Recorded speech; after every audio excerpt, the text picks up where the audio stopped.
Episode 70, let's dance.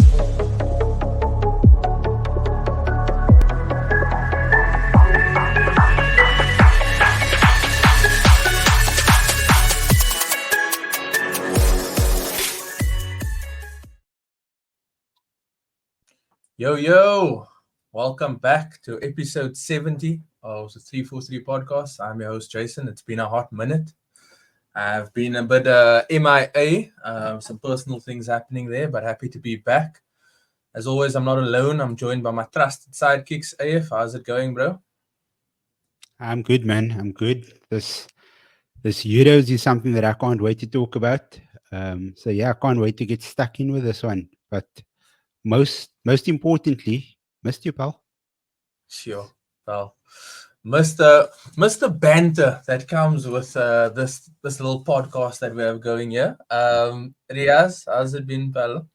Yeah, not too bad, not too bad. It's good to see you back. It's just the presence is most welcome, so that's great. But yeah, I'm doing well. It's freezing as usual. I always have to put that in there, but yeah, it's been an interesting start to the Euros. It's obviously been crazy in the transfer market as well. But yeah, we'll get into all of that. But yeah, pretty good. Good to have you back.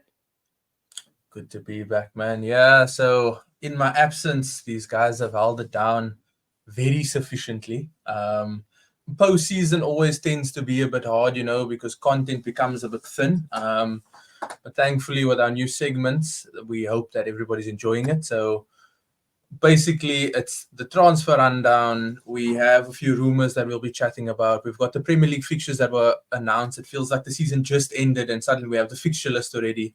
And then, as both Riyaz and AF have mentioned, we've got Euros that have, I think, concluded game week 1 yesterday, and we started game week 2.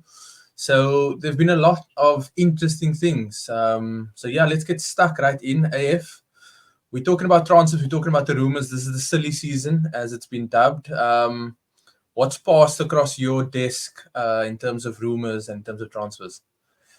Yeah. So this one. So anything that's reported by David Ornstein of the Athletic, I normally take a bit more serious than the run of the mill transfer rumor that will just like pass by and like reported by the Sun or the Daily Mail or any of those jokers.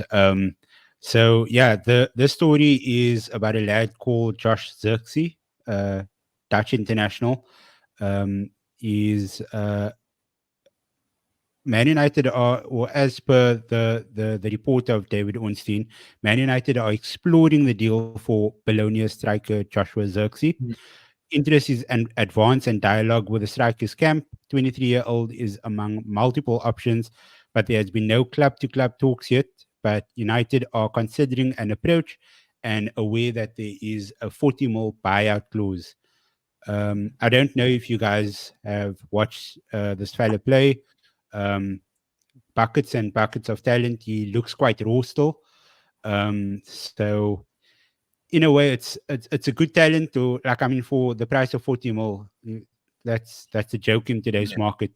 But also, he's going to come into the Premier League. He's unproven over there. He's still young. He's going to be partnered with Rasmus Højlund, who is young as well. I think 21 years old. And I mean, he's also still trying to find his feet over there. So I was hoping for a more experienced striker for United to be linked with. But I mean, like I said, at 40 mil, I'm quite chuffed if we can get this one over the line. What do you guys think about it? Is he gonna? Is he a out-and-out striker as well? So yeah, he has some versatility in the fact that he can play. He has played right wing before as well. But yeah, his primary position is as the number 9. Okay, because I mean, you already have one young number 9 trying to find his feet in the world. Exactly. Now you're going to have 2 young number 9s trying to find their feet in the world. That doesn't seem very practical. But I guess like you say, 40 million is a steal in today's market. So it just means that neither of them are going to be playing as much football as they want, though. That's the only problem. And does he? He doesn't start for the Dutch national team, does he? No, Like I don't think so. how's his national team? Okay. No, I don't Yeah. think so. But I think what I heard, he wasn't in the first squad, and then I think they might have called him up or something like that. And I think he might have joined. Maybe I'm reading the incorrect sources, but I was almost of the opinion that he got a late call up, like a really weird call up, or was that Ian Matson maybe? I'm not Ian too Matson sure. got a late call up here. Oh, okay. Yeah. I don't know. Yeah, we don't want to check that now, but yeah, I've watched a bit of him. I mean, obviously he was much traveled as, I'm going to say, a youngster, because he's still young now, but I think he moved around a bit and he couldn't really get settled on certain loan moves. But I think the season in Bologna has really helped him. He's nailed down a key spot there, but again, young forward, similar to Rasmus. Got a few goals. I'm not going to say he got the most goals. I think he might have been Bologna's top goal scorer, but I think a very good player, very technically sound. I think maybe it is what United need in terms of, adding some more young talent to it. In this current situation, you'd have these experienced players coming in with their egos, and their perceptions of how things can and should be done. You get a few young guys and they're very impressionable, and it's under a Dutch manager as well. So I don't think anything goes wrong there. And then suddenly you start getting them to set the tone for what needs to happen in a few years' time, So it's not the worst. And I think when you mentioned the 40 mil in terms of release clauses, it's like nothing. You'd have, I think Adam Wan-Bissaka is probably going to go for 40 mil, and you're having an up and coming youngster, which is unfortunately what you're dealing with now. You're signing the potential that he will reach rather than what he's currently valued at. So I think if it does come, I think it'll be a good signing. But I do have to echo Riyaz's thoughts about another young striker coming in and how their time will be spent. But if you want to maybe get another Dutch forward back, maybe you must go for Wout Weghorst. I was going to say the same thing. I really was. No, I'm saying maybe you should. At the Euros, exactly. I think he's just continuing that World Cup form. One of my favorite United strikers of all time, the main guy. The main all guy. Time, yes. All time. Underrated severely. That's okay. In the past 10 years, I'll say that. Wow. In the past 10 years, okay. I mean, maybe you can give us Wout's stats, but it's probably not the best. He probably scored like strike in his time. What are you basing that on, Riyaz?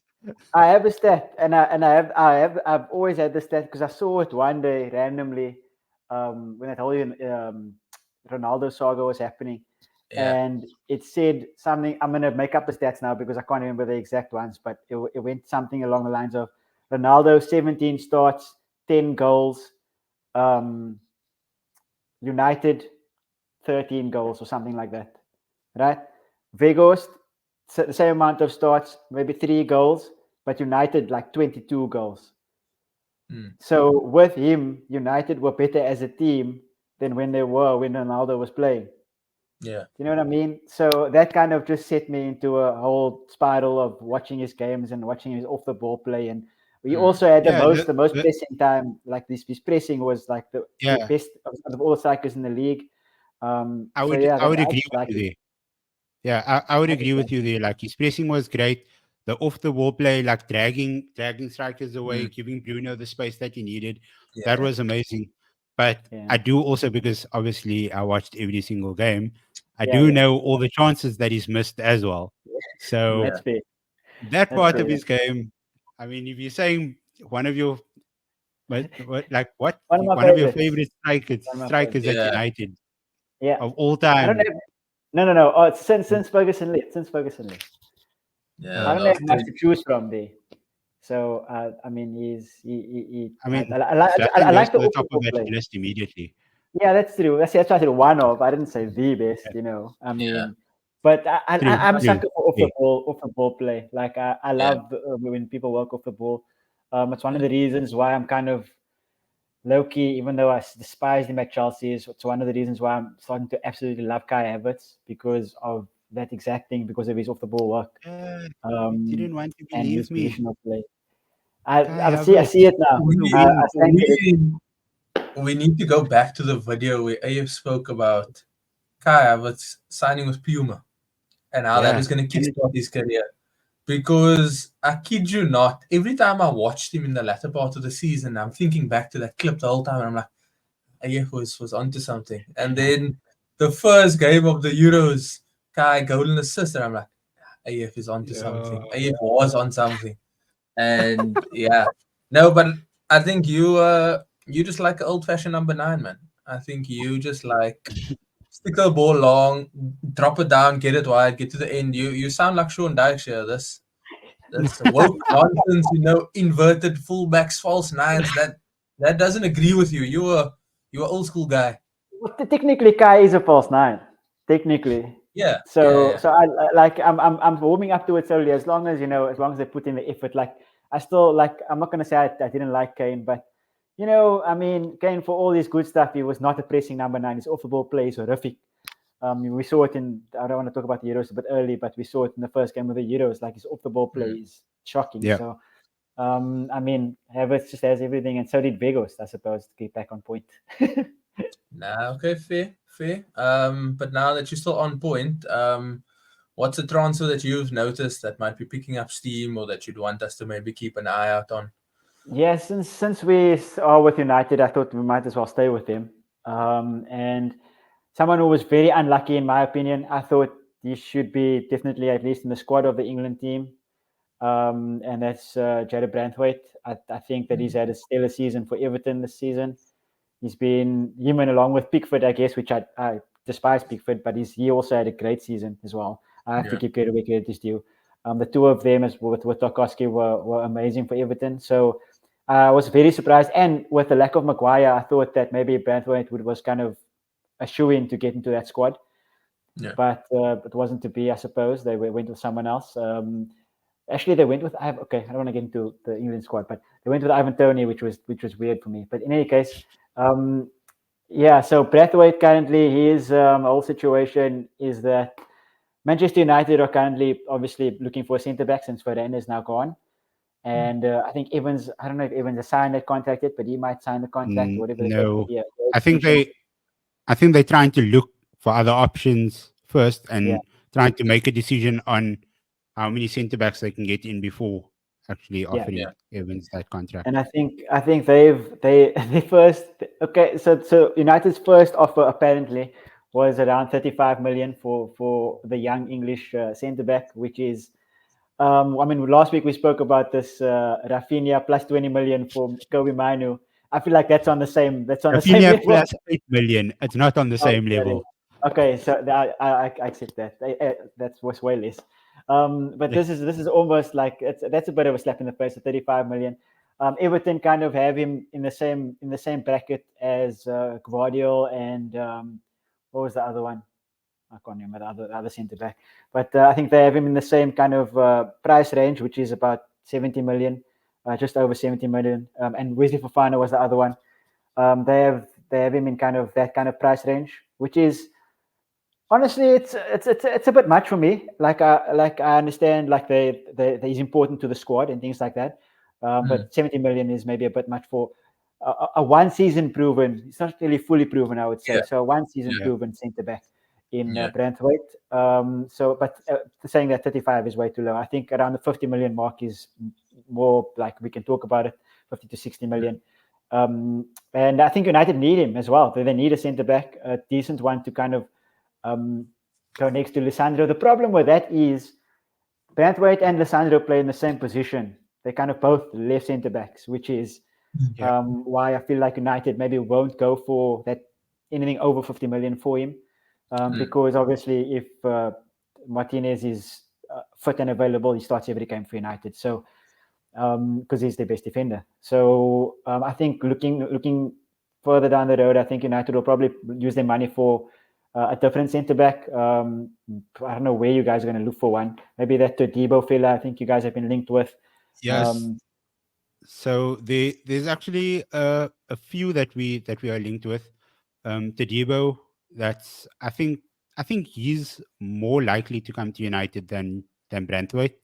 And then another lad is a guy by the name of Lenny Yoro. Okay. He's, I think, 19 or something like that. So obviously one for I the hope future that he as is. well. Yeah, I hope that he's not going to come to United. To be honest, the kid is like Why he's good? he's like supreme, but I also think it's the wrong move for him in his time Yeah. now. Yeah. Just Like in terms apparently he's of a generational centre back. Yeah, I mean he's So- obviously no William Saliba, but I mean he's good, isn't it? But yeah, I just think at this point I don't want him to come here just because I don't think United have the setup to nurture the youngest of young talent. That's not anything but I just feel from a footballing perspective I think he shouldn't. But what do I know? Yeah. Money talks. But Money like talks. the thing is, like I've read like a couple of tweets and stuff like that on social media where Jason Wilcox, who is the new sporting director, he's the only one in the new hierarchy that's actually at United already. Dan Ash was not there yet, and Omar Berrada, they're only starting on the 1st of July. So at the moment, Jason Wilcox, he's the one that's doing all the running around and stuff for new transfers, for scouting and stuff like that. And they're looking for 2 centre backs for the right centre back position and 1 centre back for left, so that there's enough depth to go around. Because you must remember they still have Victor Lindelof and they have Willie Kambwala as well. Harry Maguire is still there. So I think they want to ensure that they don't run into the same problems that they did last season, where they literally every single centre back was out injured and they had to play midfielders over there. So I think they're trying to go above and beyond to not repeat that same sort of issue. But I'm keen to see what they come through with. I think the wheels will actually start turning when Ashworth and Berrada start their roles. But until then, it's probably just going to be rumors.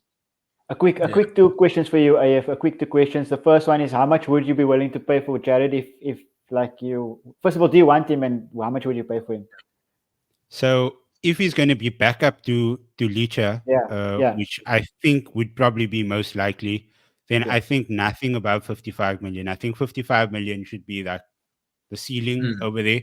If Everton want anything higher, if they demand a Maguire price tag, for example, there's no chance. I highly doubt that this new footballing structure that United have would go down the same road as that. And if they do, then that's just going to be a joke.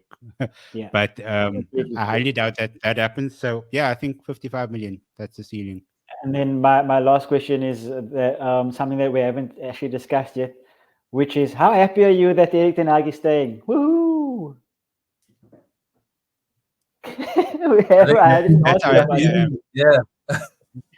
Felt like I won the Champions League there, bro.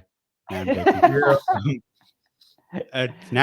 It was good though. Like, I mean, I wanted it for, like, I didn't want him to get the sack, and it's the right decision. I always thought that he deserved to see his entire 3-year contract out. And I mean, now we just got like a cherry on top that he's negotiating a new contract. And the fact that he had that meeting with Ineos and they told him that they've interviewed all of these guys, but they already have the best manager. Obviously, we don't know if that's true or not, but I mean, Ineos isn't coming out to say that that's wrong. So I'm just going to believe it 100%. Yeah, it's an AI generated quote. Yo, that's a shame. No, but I think it's if you are signing somebody like Jared Braithwaite for backup position, then I think you should cap it at 50, because I think it's gone completely skew since we've had Maguire's transfer around about those years, where you're paying 70 mil for a guy that's, I wouldn't say hardly proven, but played maybe at a consistent level, but not to the point that he would be worth 70, because then you'd look at the guys that are experienced centre backs and think, okay, it's the English tax. And I think I think Ten Hag speaks about it when he talks about Kobe Mino and about how the English have this uncanny ability to hype up these English talents from a young age and then immediately pull them down. So we wouldn't want it to happen in the same situation that happened with Maguire, where you pay 70 mil and then there's this expectation of a 21, 22-year-old kid who now needs to step up to 70 70 mil standards in his first season at the top club, and that's no offense to Everton, but the expectations are a lot different. Yeah. So yeah, I think I agree with the Todibo one being an easier one because it's from Nice. It's in the Ineos sort of line. It's the same thing that we criticize Pep for when City go buy Girona's best player and they buy New York City's best player. But I think that's the way football moves, unfortunately. It's the same thing Chelsea did when they took ownership of Strasbourg and then suddenly they signed 2 players from Strasbourg. And people's like, okay, it's just Chelsea buying from Strasbourg, but the owner owns both. So, yeah, I think that will be a good. And I think it's a good talent. I think he'll come in with little to no expectations, really, and I think he could do well. But yeah, I want to talk about my transfer, and I think it's definitely at this stage it's murmurs, and I think it's been going on for a while. But if you've played FIFA, you've heard of the name of Xavi Simon. So had his upbringing, La Masia, did well, wasn't going to get the first team contract that he wanted, goes on his way. I think he ends up at PSG. Also really struggles to break into the first team there, and he's now on loan at Leipzig. So I think the first call is probably him going back to PSG, but I don't think he wants to stay there. I think he wants to now. I think he's gone past that time. So the 4 clubs that are currently interested are Arsenal, City, United, and Bayern Munich. I think having watched a bit more of his football this season in Leipzig, where he took more of a starting role, I think he's at a point now where he could possibly move. I don't think he possibly fits into the Man City and Arsenal project just yet. I think United, if they get it, it could be a very good signing. Also, it depends on where the funds need to be sent. So it's either you're going to focus on shoring up the defense, we're going to focus on getting a backup striker, we're going to focus on getting a left wing. So I don't know what the transfer pool would be. I think the best bet for him, and because he plays in Germany, he probably goes to Bayern he falls in the similar maybe vein of form where you can then pair Musiala and him now that Muller might be slowly waning off, I think Bayern probably get rid of like Serge Gnabry, they'll get rid of Choupo-Moting, they'll get rid of a lot of people. So for him to come in there with, I think Thomas Tuchel staying, if I'm not mistaken, I think he might be staying. I'm not 100% certain, but yeah, you get some sort of stability, and then Bayern are back with Is Vincent Company is at Bayern. Vincent Company, that's the one. That's the one. Sorry, yeah. So Vincent Company would like young talents. I think he'd probably end up at Bayern, but I think it's one to look forward because, like I said, if you've played FIFA and you've been following the Wonder Kids, basically, you'd actually want something to happen. I think if we think back to maybe our time where we're talking about Wonder Kids, or at least my time, I think Odegaard's probably the only one out of that group where they came out. Odegaard and Neymar were actually able to handle the pressure. So you'd want more of them to do well with it. So yeah, that's where my eyes are sort of falling. I think he's at the Euros, right? Yeah. Yes. Yeah. But he's also, I don't think he plays all the games, but I think he makes a good addition. I think he'll make a good addition to any of the teams. I just think currently where Arteta is in his project, I don't think he probably picks him up, even though we are linked. And then I don't think Pep also picks him up. Just, I'm not sure if Pep's going to make any massive major signings, especially with him going into his final year and all those things. So, yeah, that's my transfer roundup. I mean, all of this is all just speculation, and that's why it's silly season. So we'll keep our eyes peeled for all of the above-mentioned transfers, but also anything else that just creeps up and keeps us on our toes, But yeah, just to segue, we're going to now jump into the Premier League fixtures. The season just about finished last month, and we've got the layout already for the next season. And as an Arsenal fan, I'm already picturing we need to win 35 out of 38, or at least 32 to 35 to do anything good. And there are certain periods that get very, very tricky. Riyaz, any fixtures that possibly, or any periods in the season that maybe stood out for you? Any key points? Yeah, I've looked at. Honestly, I've only really looked at Spurs' fixtures for the new season so far. Yeah. And for us specifically, because this season we had like that 5-week period where we went Newcastle, City, Arsenal, Liverpool, and Chelsea. We had Yeah. that 5 weeks in a row of basically death. Yeah. And I just checked for any of those, and luckily there is none, not really hectic like kind of band of fixtures together that we have. That's for because the there's next no season. cup games being played yet. So just Oh, you that's wait. true. It's coming. That's true. Don't give me that. They'll squeeze in a nice European tie where you got to go somewhere far, and then an FA Cup game and a Carabao Cup. Yeah. We'll be And then knocked out of those postponed quick games. fast. Don't forget about the postponed games. Oh yeah. That's Yeah. that's the only midweek. issue. I Yeah. think that the main thing is that we'll be knocked out of the cups quick fast, so we won't have all of that silliness Yeah. kind of take us into it. But yeah, it's I can't believe that the fixtures are out already. I think earlier AF took me to a very interesting fixture, which is the first on the first day, which is the City Chelsea one, Yeah. which is very interesting. But we play, and also what's interesting is that I think this has happened a couple of times, but I'm not sure how often it's happened. Is there's a Friday night game on the first weekend of the season, Yeah. which is always interesting. 8 o'clock on a Friday or 10 o'clock, what? Yeah. 9 o'clock on a Friday, which is United. So that's interesting. But yeah, it's going to be a good season. I can't deal with the fixtures being released so far away from the first game, because now I'm just kind of waiting for the first game to be played, and Yeah. it's still Yeah. like 2 months away. So like, come on now, let's Yeah. just speed up time a little bit. Now, for sure, I think once we start adding in European games and we start adding the FA Cup, then the schedule gets very congested. But yeah, it's you get excited for it, but it's June, so there's still July, there's still August, there's still a whole lot of things that need to happen. There's still an entire preseason to come up. Yeah, there's still Oh my preseason. God. I mean, we're in round 2 of the Euros. We still need to finish the Euros. We Yeah. still need to give the guys a 1 week break. So yeah, it's just at a cursory glance, just looking at it from the first glance, essentially. It looks interesting, I think, from an Arsenal perspective. But before I get to my perspective, AF, Man United's fixtures, anything good, anything bad, anything that we're hopeful for? Yeah, just like before I get onto United, I just want to echo what Riyaz said. Like the Chelsea City game, first game week, it's a bit crazy that you get a blockbuster game like that first time up.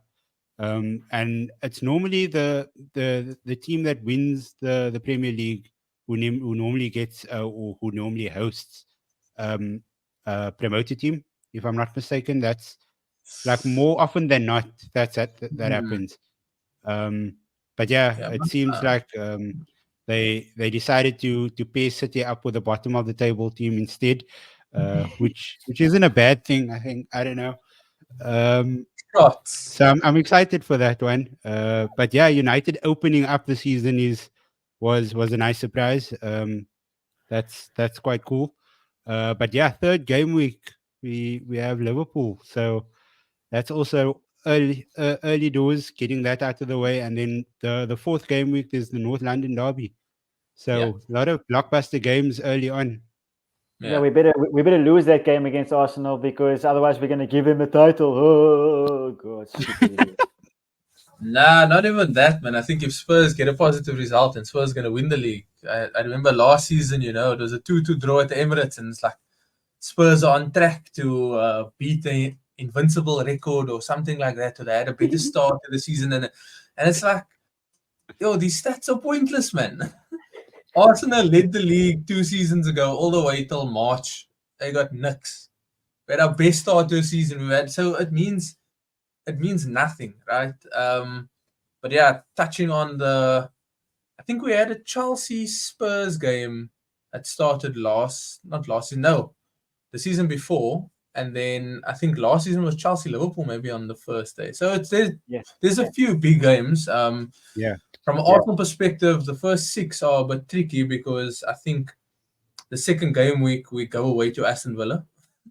So that's crazy. But in the first 6, we play 3 of the teams that finished in the top 6 last year. So it's Spurs away, and then it's City away immediately after that. So Hectic.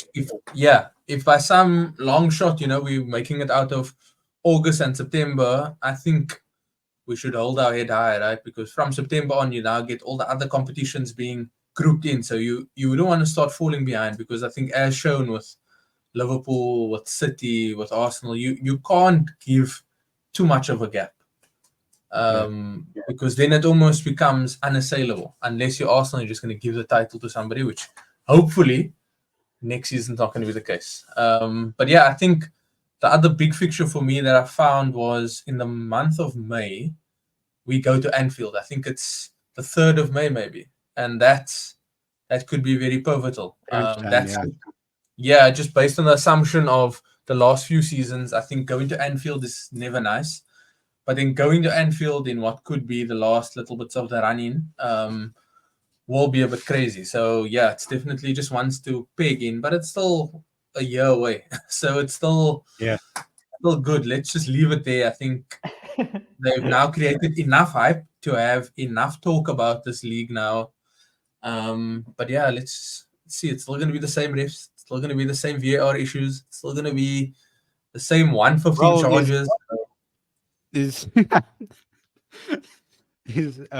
Apparently there's going to be some differences to VAR. I didn't actually read that thing completely, but they said that there might be some changes in the offside rule and all of those things in how VAR is going to be used. I think it's going to be the same technology that they're using now at the Euros. That's semi-automated. Semi-automated offside. Yeah. I think that's amazing. Bring it. I think that will do wonders for the Premier League. Yeah. 100%. Okay, no, then maybe we have some stuff to be hopeful for. Maybe a better implementation of it, isn't it? I saw on Twitter they were calling it the Boldish Premier League, because all the 100%. Managers, Erik ten Hag, Arne Slot, and Enzo Maresca, Pep Guardiola.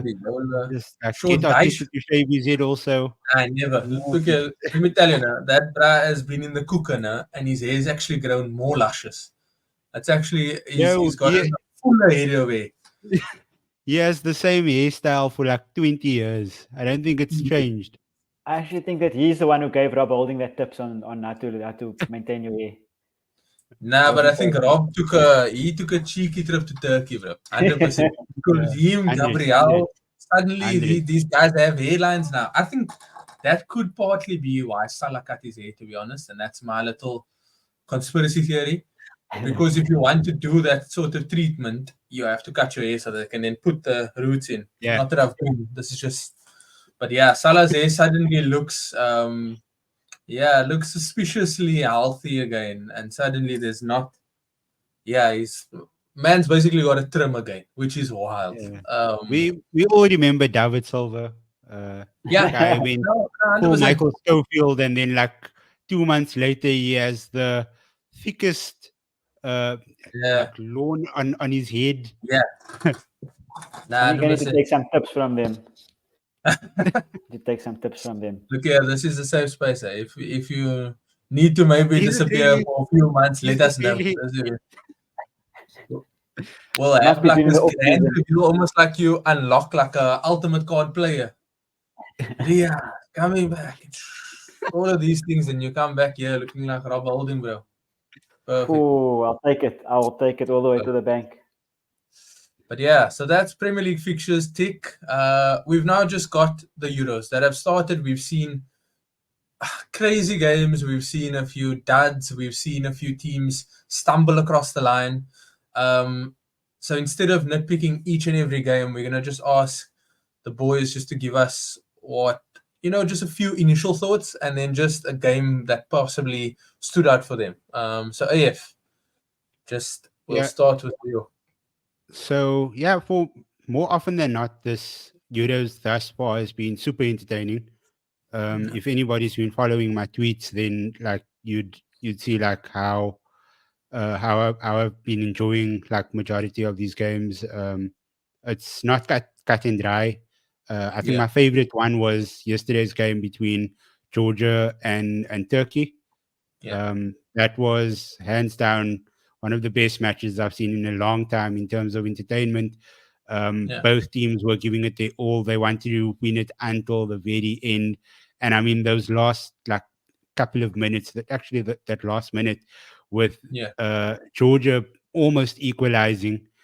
Literally, like I can't remember which Turkish defender that was that just like flew with his head to like prevent that ball from going in, and the corner happened. The keeper came up, the Georgian keeper came up, and Turkey just like scored on the back of that, making it 3-1. So yeah, that was super entertaining. And then another one was the Portugal game also. I think they deserve to win it, but just the way it panned out and everything, the entertainment factor was hundreds all time high. No, indeed. Riyaz, anything that stood out for you? Yeah, I Anything mean, surprisingly, for me anyway, like all the matches have been really exciting. They've been really contestable, all of them. Even the games with the smaller nations, they've been really a good watch, tactically, and it shows that way in the results as well. So it's been a really entertaining Euro so far. I've been really enjoying it. I was gonna take that same match, the Turkey game. It was a great game to watch, like end-to-end stuff, really good. And not just bang the ball down that way, see if we can score, bang the ball. It was like tactically very good. You had both teams adjusting to what the other team was doing, and it was just and bangers. It's going to be very difficult to beat that goal. That's probably going to be the goal of the tournament. If anybody beats that goal, it's going to be it's going to take something special. An amazing goal. Salah-esque against Chelsea. Sorry, just hit differently, I guess. But yeah, it's been really good to watch so far. We had a shock as well with Belgium losing out. Two kind of goals being ruled out for Belgium there. But honestly, Belgium look flat. They look very flat. It's my first takeaway from that game, because they had Doku on the right. He changed to the left. They still couldn't find him with the ball. They're trying all these overhead passes or trying to get in behind with Doku, and they're not giving him the ball to feet, which City does. So City give him the ball to feet and let him do all the work, whereas the national team tried to play him through or like go over the top to find him, which is the opposite. And I think playing Carrasco at the left back is they really need to find a solution to that as well, because Carrasco is a really good attacker. Not that he's a bad left back; he's just a much better attacker. And like we saw with England, to have a left-footed left back is so important. It's so important to just the balance of the team, because the same thing happened with England as well. Because of Trippier playing at left back, the balance just wasn't there. And even though they won the game, they were very, very limited. Also, they sat. Now I'm talking about England. I mean, they sat back after scoring a goal, which is not going to win you this Euros. I'm sorry, but I know it's effective in league games and things like that. But when you're going to come up against teams that are 1-on-1 better than you, have better players than you, and you're going to score one goal and sit back, you're not going to keep a clean sheet. It's not going to happen. So that was also something that I took away from this week. But it's been really, really entertaining. What about you, Jason? Yeah, so I haven't been able to catch all of the games. I've been sure to watch all of the highlights. I think the game for me, besides yesterday's game and maybe besides this afternoon's game, where I think it was 2-2 at the end, but I think it was an equalizer, like almost 94th minute, something like that, from the guy that scored the own goal to give Croatia their second goal. So that was like, that's like Euro type football, you know. I think England are going to struggle because they're now trying to fit in all of the best players in a system that's not allowing for it. So definitely that left back thing is going to bite them. I don't believe the gimmick of Trent Alexander in the midfield. I think if he comes in from a right back position, it's a bit better in terms of balance. But I don't think it favors, and it doesn't give enough balance for the front line, which is arguably probably one of the best we've seen in a long time, right? So you've got Saka, you've got Kane, you've got maybe Foden. Yeah. maybe, although I don't think Foden's best position is playing on that left-hand side. I think you're now going to try and squeeze everybody in, and now you want to try this and this. I don't think it's what's necessary. And whilst you don't need to play the most attractive football to win a tournament, you just need to win those games. I think they will definitely get found out against a team that, like you say, are better maybe in different parts of the game. I think England have a lot of good individual players, but when you have guys like Foden, who's now trying to you're now trying to force them into a front line, and you have all this fluidness and stuff like that, like it's not his best thing. And whilst it might work for City, where they've got a rigid system, you don't have your backline of Guardiola, Ake, Ruben Diaz, and then Kyle Walker. You don't have Edison that can start plays. You don't have Rodri that's been experienced. Like it's a very young front or middle to front section that they have. So let the backline be very stable, be very secure, and then let the front line do what they need to do. But right now, I think it's maybe they might run into a situation where they'll get out of the group fine, but when they come against the teams that are better set up, they will struggle. And then it could even just be that they lose because they're just going to play against like Turkey, who shoot from outside the box and they score, like something wild like that. But definitely a bit upsetting about Belgium. I thought maybe something, but it's only the first game. It's only the first game. Maybe they needed that to get out of the system, and they can then go on a run. I think Germany are currently up 2-0, so that's 2 wins out of 2 for them. And I think that definitely eases the pressure going into the last game, which is against Switzerland, which I pegged as being 1 and 2. So I think it will throw up a few more good results and a few more good games.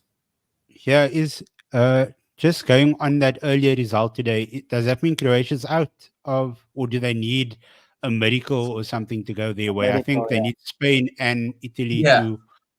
I think it's going to be a miracle, but also I think because there's only 24 teams, you're still going to have, I think it's 3 of the best teams, or like 4.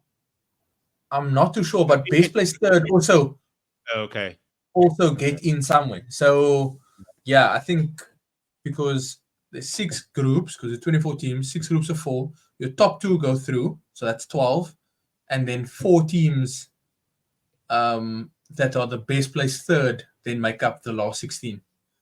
Okay. So I think out of which, I think we probably pegged that as Spain, Italy, Croatia, Albania being sort of like a group of death, mainly for the first 3 mentioned, as opposed to the last one added in there. But I think Croatia could sneak through, but also they looked, against Spain, they looked bad. And then today, they just looked like they were stumbling around and just falling over their feet as well. So I think we definitely, it could be. But it's the large part of that team started, and they've gone now since probably like 2012. And it's now been a 10-year run, and they now need to blood in some new guys. And I don't think they have that succession plan. I think the way they need to win. They need to win the next game. I think they need to hope that Italy actually lose to Spain, and then beat Italy in the last game. That's what. And then see how it works. But that's the Euros. I think we also have the Copa that's starting tomorrow, Copa America, South American football, which should be very interesting. Or not South America. I think it's Americas, right? Because I mean Canada's. Canada's in there as well, USA as well. So, we've got a lot of football. They invite like one team from outside the Americas as well. Okay. I'm not sure which team got invited. I'm not familiar with that at all. But if you struggle to sleep, you've also got that. If you're in South Africa, those times are going to be similar to that 2014 World Cup when it was hosted in Brazil. So, there's always going to be something showing for you. But that concludes episode 70. I was going to say 40 now. Episode 70. We have reached another milestone. So we thank you for the support. AF, you mentioned earlier that you're tweeting very vigorously through the game. So where can the people find you? At AF Parker on Twitter, on Threads, Instagram, everywhere. There's actually a new social media platform that's out now called WHWE, WHEE, and it's TikTok's rival to Instagram. So if you have a TikTok profile, you Yeah. can leverage off that profile and create your Wii account, and it's basically Instagram but using your TikTok credentials. So it I seems don't like know. everybody's getting in on the social media game. I Yeah. think it's because ever since Elon Musk bought Twitter over, it just Yeah. opened the floodgates. So Yeah. if you are mad at anybody, be mad at the space guy. Got you. Yeah. But Thank yeah, you. The that is adjuncts where are you can like, find me. And yeah. like Jason said, also, if you are having trouble sleeping, there's still a Cricket World Cup that's on. Some of the games, I think South Africa has one game in the Super 8s that is at 2:30 a.m. here in South Africa. So yeah, there's something else to keep you busy during the night as well. 100%. Riyaz, where can the people find you? Yeah, you can. I'm on Instagram at Riyaz Parker7, on Twitter as well at Parker.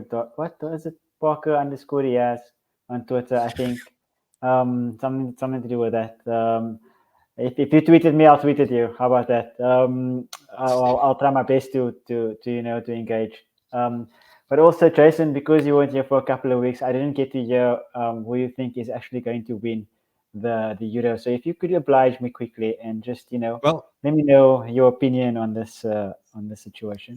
we didn't actually predict winners. We predicted final Okay, four, final the four. Give me a semi-finalists. final four. Yeah. Give me a final four. Okay.